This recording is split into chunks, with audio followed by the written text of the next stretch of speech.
ازيكم؟ انا هبه ودي قناتي. النهارده هنعمل الكنافه بالكراميل والكنافه بالمانجا بطريقتين اسهل والذ من بعض، وهيعجبوكم قوي وهيبقوا حلوين قوي. رمضان كل سنه وانتم طيبين. كيلو كنافه هنقطعه صغير، انا استخدمت المقص كده، والكنافه دي كانت فريش. لو عندك كنافه في الفريزر برضو هتبقى كويسه جدا وهيبقى تقطيعها اسهل. فرولتها بقى كده بايدي، وبعدين حطيت عليها كوبايه سكر بودر وقلبتها كويس يمتزجوا في بعض كده، وبعدين حطيت عليها كوبايه سمنه. ممكن تستخدمي سمنه على زيت او زبده براحتك. وقلبي بقى الكنافه مع السمنه مع السكر كويس كده.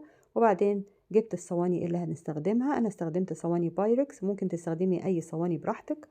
الصينيه بتاعه الكراميل دي اللي هعملها بالكراميل كبيره شويه، فحطيت فيها 3 معالق سمنه كبار.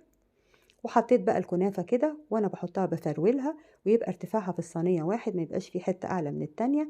وبعد ما تحطيها بقى اضغطي عليها جامد، انا ضغطت بايديا كده او اضغطي بكوباية براحتك. ده شكلها وادي ارتفاعها في الصينية. الصينية التانية اصغر شوية، فحطيت فيها معلقتين سمنة بس، وعملتها بنفس الطريقة وضغطت عليها، وهدخلهم الفرن على درجة حرارة 200 على الرف الوسطاني حوالي 25 دقيقة.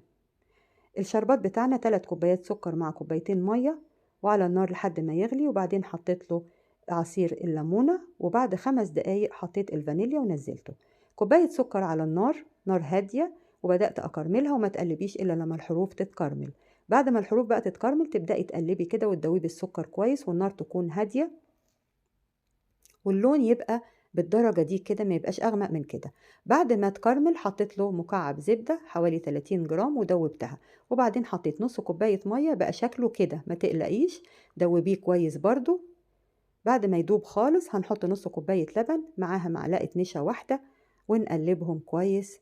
وفي الآخر خالص هنحط كيس فانيليا، وننزل الكراميل من على النار، وننزله من الطاسة، نحطه في أي طبق أو بولة كده علشان يبرد خالص، لأن احنا عايزينه بارد خالص.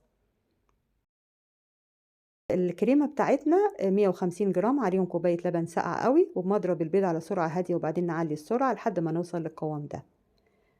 معلقة جيلاتين كبيرة عليها معلقتين مية دافيين ودوبتهم علشان أعمل بيهم المانجا بتاعتنا. الصواني بقى طلعت من الفرن، هسقيها الشربات والشربات بارد والصواني سخنة. وبعد كده هبدأ أزينها، أحط عليها الكريم شانتيه بتاعنا. الكريم شانتيه للصينية اللي هتتعمل بالكراميل الكريم شانتيه سادة. أما الكريم شانتيه اللي الصينية تتعمل بالمانجا حطيت لها معلقتين مانجا بيوريه من اللي عندي دي علشان تديها طعم حلو للكريمة. حطيت بقى الكريمة كده بالقمع، وبعدين سويتها بالشكل ده، وبعدين حطيت بقى الكراميل وهو بارد خالص. لو الكراميل اتحط سخن هيبوظ الكريمة اللي تحته. ودي بقى الصينية اللي هنعملها بالمانجا. شايفة لون الكريمة أغمق شوية لأن حطينا له طبعا المانجا البيوريه. حطيت الجيلاتين على المانجا البيوريه، بس للأسف هو ما صورش المانجا دي. كوبايتين مانجا، عصير مانجا. وبعدين حطيت بعد الكريمة حطيت بقى المانجا البيوريه بتاعتنا بعد ما حطينا لها الجيلاتين.